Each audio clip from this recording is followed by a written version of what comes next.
ಮನೆಯಲ್ಲಿ ಕಬ್ಬಿನ ಜ್ಯೂಸ್ ಹೇಗ್ ಮಾಡೋದಂತ ನೋಡೋಣ. ಅದಕ್ಕೂ ಮುಂಚೆ ನನ್ನ ಯೂಟ್ಯೂಬ್ ಚಾನಲ್ಗೆ ಹಾಗೆ ಇನ್ಸ್ಟಾಗ್ರಾಮಿಗೆ ಗಿವ್ ಅವೇ ಕೊಡ್ತಾ ಇದ್ದೀನಿ, ಪಾರ್ಟಿಸಿಪೇಟ್ ಆಗಿ ವಿನ್ ಆಗಿ.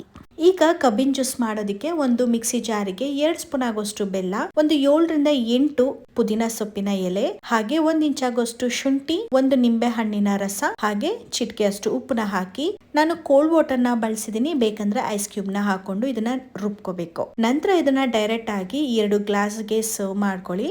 ಆಲ್ಮೋಸ್ಟ್ ಸ್ಟ್ರಾಂಗ್ ಆಗಿರುತ್ತೆ, ಹಂಗಾಗಿ ಅರ್ಧ ಕಪ್ ನ ಸರ್ವ್ ಮಾಡ್ಕೊಂಡು ಇನ್ನ ಅರ್ಧ ಕಪ್ ಐಸ್ ಕ್ಯೂಬ್ ಅಥವಾ ಕೋಲ್ಡ್ ವಾಟರ್ ನ ಹಾಕೊಂಡು ಮಿಕ್ಸ್ ಮಾಡ್ಕೊಂಡು ಕುಡಿದ್ರೆ ಮನೆಯಲ್ಲೇ ತಯಾರಾಗತ್ತೆ ಕಬ್ಬಿನ ಜ್ಯೂಸ್. ತುಂಬಾ ಈಸಿಯಾಗಿ ಕ್ವಿಕ್ ಆಗಿ ಕಡಿಮೆ ಇಂಗ್ರೀಡಿಯೆಂಟ್ಸ್ ಅಲ್ಲಿ ನಾವು ಮಾಡಬಹುದಾದಂತ ಈ ಕಬ್ಬಿನ ಜ್ಯೂಸ್ ನ ನೀವು ಕೂಡ ಟ್ರೈ ಮಾಡಿ. ನಿಮ್ಮ ಅನಿಸಿಕೆ ನಾವು ಕಮೆಂಟ್ ಬಾಕ್ಸ್ ಅಲ್ಲಿ ತಿಳಿಸಿ.